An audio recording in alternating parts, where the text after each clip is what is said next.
बनवते आहे कढी बनवण्यासाठी बघा मी एक कढई घेतली, टोपई घेऊ शकता, एक पळी तेल घातलं आहे बघा, तेल घातलंय, तेलामध्ये बघा राई घालून घेते. हे बघा राई घातल्यानंतर आपण ताबडतोब जिरं घालूया. जिरं घातल्यानंतर हे बघा पाव चमचा मेथी घालूया.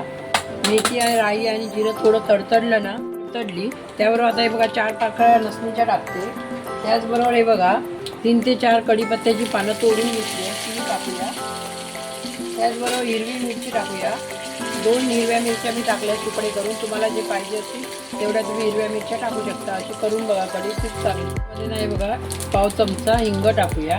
तुम्हाला हिंग आवडत तसा तुम्ही वापर करू शकता, आवडेल तसं. ताक घालतेवेळी गॅसची फ्लेम एकदम बारीक ठेवा. व्हिडिओ चालू न होता हे बघा मी नंदिनी ताक घेतला आहे आणि अर्धा लिटर ताक घालून घेतलं आहे बघा लिटर. आता त्यामध्ये 2 चमचे बघा मी बेसन घेतलं होतं, ते पाण्यामध्ये एकदम घोळून घेतलं आहे मिक्स करून, आणि तेही बेसन मी घालून घेतलं आणि आता व्यवस्थित मिक्स करूया. बेसन घातल्यानंतर ना हे बघा व्यवस्थित ढवळून घ्या अशी. त्याचबरोबर आता आपण पाव चमचा हळद घालून घेऊया.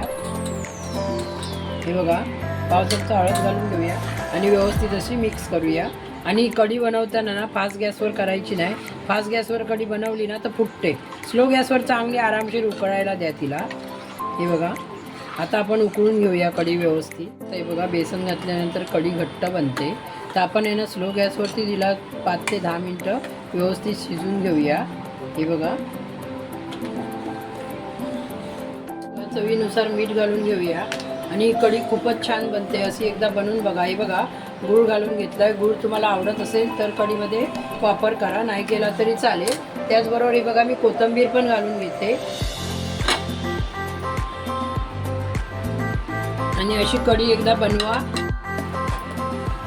मस्तपैकी अशी कढी बनवून तयार झालेली आहे. माझ्या चॅनलला सबस्क्राईब करा, लाईक करा, जास्तीत जास्त शेअर करा. धन्यवाद.